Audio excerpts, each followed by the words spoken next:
हरे कृष्णा भक्तों, राधे राधे। स्वागत है आपका हमारे यूट्यूब चैनल पे।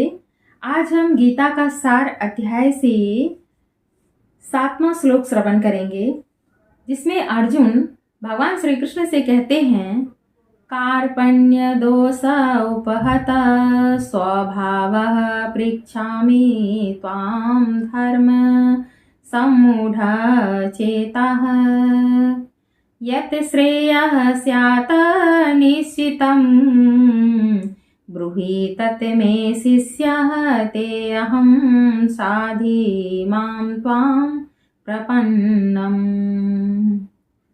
अर्थात अब मैं अपनी कृपण दुर्बलता के कारण अपना कर्तव्य भूल गया हूँ और सारा धैर्य खो चुका हूँ। ऐसी अवस्था में मैं आपसे कुछ पूछ रहा हूँ कि जो मेरे लिए श्रेयस्कर हो उसे निश्चित रूप से बताएं। अब मैं आपका शिष्य हूँ और आपका शरणागत हूँ। कृपया मुझे उपदेश दें कि मैं क्या करूं। मैं फंस चुका हूं, मेरी समझ में नहीं आ रहा है कि मैं क्या करूं। तात्पर्य यह है कि यह प्राकृतिक नियम है कि भौतिक कार्यकलाप की प्रणाली ही हर एक के लिए चिंता का कारण है। सिर्फ भौतिक पग पग पर उलझन मिलती है। अतः प्रामाणिक गुरु के पास जाना आवश्यक है, जो जीवन के उद्देश्य को पूरा करने के लिए समुचित पथ निर्देश दे सके।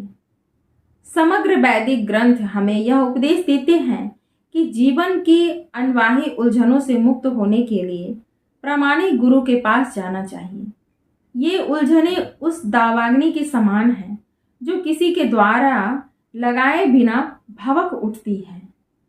इसी प्रकार विश्व की स्थिति ऐसी है कि बिना चाहे जीवन की उलझनें स्वतः उत्पन्न हो जाती हैं।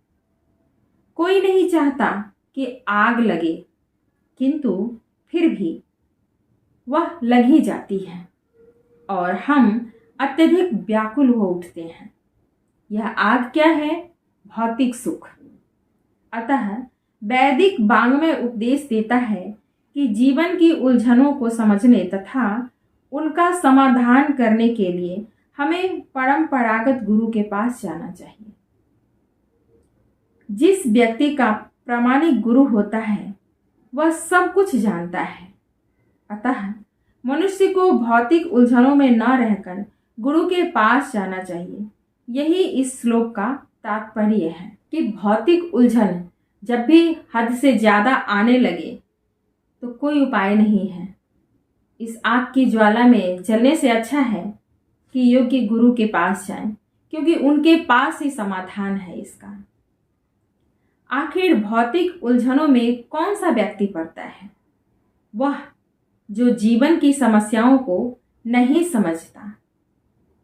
बृहदारण्य उपनिषद में व्याकुल मनुष्य का वर्णन इस प्रकार हुआ है।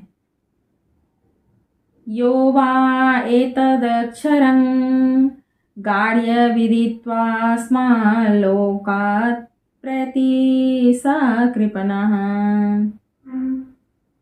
कृपण वह है जो मानव जीवन की समस्याओं को हल नहीं करता और आत्म साक्षात्कार के विज्ञान को समझे बिना कुकर सुकर की भांति इस संसार को त्याग कर चला जाता है। जीव के लिए यह मनुष्य जीवन अत्यंत मूल्यवान निधि है, जिसका उपयोग वह अपने जीवन की समस्याओं को हल करने में कर सकता है। अतः जो इस अवसर का लाभ नहीं उठाता वह कृपण है। ब्राह्मण इसके विपरीत होता है, जो इस शरीर का उपयोग जीवन की समस्त समस्याओं को हल करने में करता है। देहात्म बुद्धि बस कृपण या कंजूस लोग अपना सारा समय परिवार, समाज, देश आदि के अत्यधिक प्रेम में गवा देते हैं। मनुष्य प्रायः चर्म रोग के आधार पर अपने पारिवारिक जीवन अर्थात पत्नी, बच्चों और परिजनों में आसक्त रहता है। कृपण यह सोचता है कि वह अपने परिवार को मृत्यु से बचा सकता है, अथवा वह यह सोचता है कि उसका परिवार या समाज उसे मृत्यु से बचा सकता है। ऐसी पारिवारिक आसक्ति निम्न पशुओं में भी पाई जाती है, क्योंकि वे भी बच्चों की देखभाल करते हैं। बुद्धिमान होने के कारण अर्जुन समझ गया था कि पारिवारिक सदस्यों के प्रति उसका अनुराग तथा मृत्यु से उसकी रक्षा करने की उसकी इच्छा ही उसकी उलझनों का कारण है। यद्यपि वह समझ रहा था कि युद्ध करने का कर्तव्य उसकी प्रतीक्षा कर रहा था, किंतु कृपण, दुर्बलता यानी कार्पण्य दोष के कारण वह अपना कर्तव्य नहीं निभा पा रहा था। अतः वह परम गुरु भगवान कृष्ण से कोई निश्चित हल निकालने का अनुरोध कर रहा था। वह कृष्ण का शिष्यत्व ग्रहण करता है। वह मित्रतापूर्ण बातें बंद करना चाहता है।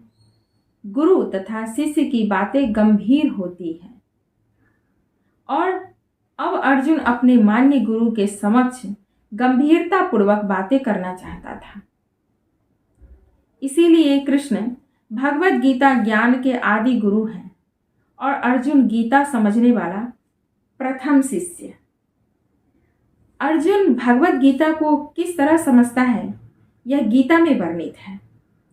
तो भी मूर्ख संसारी विद्वान बताते हैं कि किसी को मनुष्य रूप कृष्ण की नहीं बल्कि अजन्मा कृष्ण की शरण ग्रहण करनी चाहिए। अब ये क्या है? कृष्ण के अंतः तथा बाह्य में कोई अंतर नहीं है। इस ज्ञान के बिना जो भगवत गीता को समझने का प्रयास करता है वह सबसे बड़ा मूर्ख है। जिन्होंने भगवत गीता सुनाया अर्जुन को, लेकिन लोग समझते हैं कि कृष्ण दो हैं, अलग अलग हैं वो। अब ये हम नहीं कह रहे, हम तुच्छ प्राणी, हमें कुछ नहीं पता है इसके बारे में। हमने जो इसमें लिखा हुआ है उसके आधार पर कह रहे हैं और आपने भी सुना होगा, क्योंकि जैसे लिखा हुआ है उसी प्रकार से हम सुनाने की कोशिश कर रहे हैं। और पसंद आए तो प्लीज़ वीडियो को ज़रूर शेयर कीजिएगा, क्योंकि चलते फिरते भी सुन सकते हैं। थोड़ा थोड़ा सुनने से अभ्यास भी हो जाता है और याद भी रहता है। तो धीरे धीरे हम श्रवण करेंगे, एक एक श्लोक याद करेंगे, पढ़ेंगे और उसका अर्थ भी समझेंगे। आज के लिए इतना ही। कल के अध्याय में हम 8वां श्लोक श्रवण करेंगे। तब तक के लिए जय श्री कृष्णा, राधे राधे। चैनल पे अगर आप न्यू हैं तो प्लीज़ चैनल को सब्सक्राइब जरूर कर लीजिएगा और वीडियो को अपने दोस्तों के साथ शेयर जरूर कीजिएगा।